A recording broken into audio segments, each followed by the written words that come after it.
اپنی سواری کا رخ کیا، مدینے میں آئے اور روضہ رسول پر حاضری دی، سلام عرض کی، سلام عرض کرتے ہی بخار چڑھ گیا، ایسے بیمار ہوئے کہ 3 دن تک بستر علالت میں رہے، پھر وہیں وصال فرما گئے۔ اب جب وصال ہو گیا تو ظاہر ہے کہ حج کا سیزن تھا، دنیا بھر کے بڑے بڑے علماء، فقہاء، زعماء اور عمائدین، محدثین، شیوخ، تمام صوفیاء، سب ہر ایک جمع ہے۔ ظاہر ہے کہ حج کے سیزن میں تو ساری دنیا سے لوگ جمع ہوتے ہیں نا، تو اس زمانے میں بھی بڑے بڑے لوگ ہیں اور زعماء ہیں، صوفیاء ہیں، عمائدین ہیں، علماء ہیں، ائمہ ہیں، شیوخ ہیں، شیخ الحدیث ہیں، سب جمع ہیں۔ کہتے ہیں کہ ہر ایک آگے بڑھنے لگے، یحییٰ بن معین کی آخری تجہیز و تدفین ہم کریں گے، ہم انہیں غسلائیں گے، ہم انہیں کفنائیں گے۔ تو کہتے ہیں ہر ایک ارادہ کرتے اور آپس میں ایک دوسرے سے مشورہ کر رہے تھے، اس لیے کہ امام یحییٰ بن معین ساری دنیا میں امام جرح و تعدیل ہیں، سلطان المحدثین ان کا لقب ہے۔ ہر ایک اپنی سعادت سمجھ رہے تھے کہ مجھے خدمت کا موقع مل جائے تو زندگی کے لیے تابعداری ہے، زندگی کی کامیابی ہے، زندگی کی معراج ہے۔ تو کہتے ہیں کہ اس وقت میں بنو ہاشم قریب آ گئے، جو رسول اللہ کے خاندان والے ہیں۔ بنو ہاشم قریب آئے اور فرمائے انہوں نے رسول اللہ صلی اللہ علیہ وسلم کی عزت و ناموس پر پہرہ داری کی ہے، زندگی بھر انہوں نے رسول اللہ کی عزت پر پہرہ دیا ہے، تو اب آخری وقت میں ہماری ذمہ داری ہے کہ بدلہ اتاریں۔ کوئی ان کے قریب نہیں جائے گا، ہم رسول اللہ کے خاندان والے ہیں۔ بنو ہاشم قریب آئے اور انہیں نہلایا اور انہیں چارپائی پر ڈال کر پھر جنت البقیع کی طرف لے گئے۔ عجیب بات یہ ہے کہ جس تختے پر رسول اللہ کو نہلایا گیا، یحییٰ بن معین آج کے دن تک واحد وہ شخصیت ہیں کہ اسی تختے پر آپ کو نہلایا گیا، اور جس چارپائی پر رسول اللہ کی نماز جنازہ ادا کی گئی، اسی چارپائی پر ڈال کر یحییٰ بن معین کو جنت البقیع آخری آرام گاہ تک لے جایا گیا۔ فرماتے اتنا بڑا اعزاز آج کے دن تک کسی دوسرے کو حاصل نہیں ہوا۔ جب آپ کو چارپائی پر، رسول اللہ کی مبارک چارپائی پر اٹھا کر لوگ لے جا رہے تھے تو بنو ہاشم اور محدثین پیچھے پیچھے کہہ رہے تھے ھذا الذی یذب عن وجہ رسول اللہ الکذب، یہ وہ شخص ہے جس نے زندگی بھر رسول اللہ کی عزت و ناموس کی حفاظت کی، تو آج چشم فلک نے دیکھا کہ ایسا مقام ملا کہ آج تک ایسا مقام نہیں ملا ہے۔ زندہ باد، زندہ باد، زندہ باد، زندہ باد۔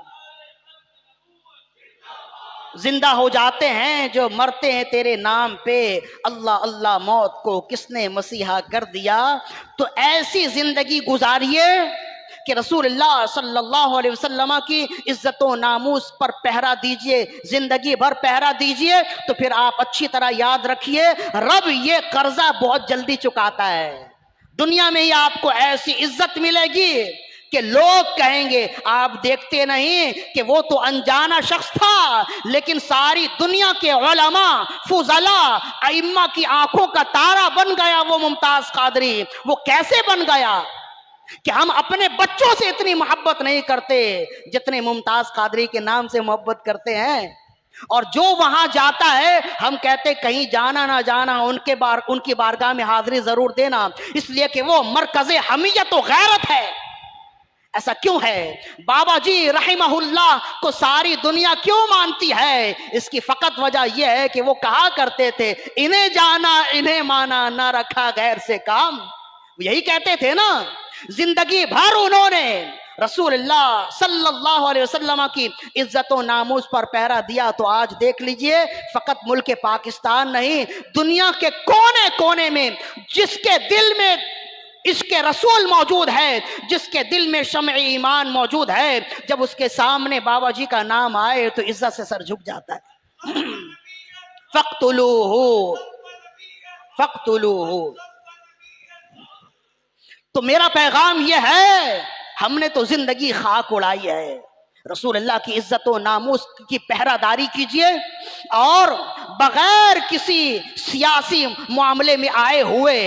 جہاں پہ بھی آپ کو ایسا نظر آئے کہ یہ شخص رسول اللہ کی عزت و حرمت کی بات کر رہا ہے، اس کے ساتھ شمولیت اختیار کیجئے۔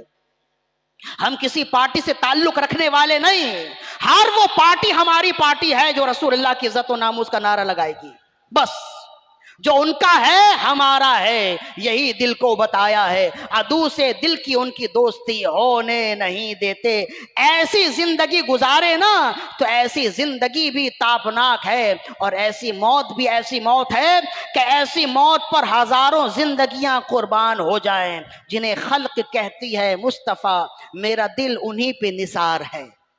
بس یہ آخری کلمات ہیں، جنہیں خلق کہتی ہے مصطفیٰ میرا دل انہی پہ نثار ہے، میرے قلب میں وہ ہے جلوگر کہ مدینہ جن کا دیار ہے جہاں میں جن کی چمک دمک ہے جہاں میں ان کی چمک دمک ہے جہاں میں ان کی چمک دمک، انہی کے دل سے ہے ہر سب مہک، وہی ایک مدینے کا چاند ہے، سب انہی کے دل کی بہار ہے۔ وہ چمک دکھا کر وہ جھلک دکھا کر چلے گئے، میرا دل بھی ساتھ ہی لے گئے، میری روح ساتھ نہ کیوں گئی، مجھے اب تو زندگی بار ہے۔ جو کرم سے اپنے شہ امم رکھیں مجھ غریب کے گھر قدم، میرے شاہ کی نہ ہو شان کم کہ گدا پہ ان کا پیار ہے۔ وہی موت ہے وہی زندگی جو خدا نصیب کرے مجھے، وہی موت ہے وہی زندگی جو خدا نصیب کرے مجھے، جو مرے تو انہی کے نام پہ، جو جئیں تو ان پہ نثار ہے۔ اقول قولی ھذا استغفر اللہ لی ولکم ولسائر المسلمین والمسلمات وما علینا الا البلاغ المبین۔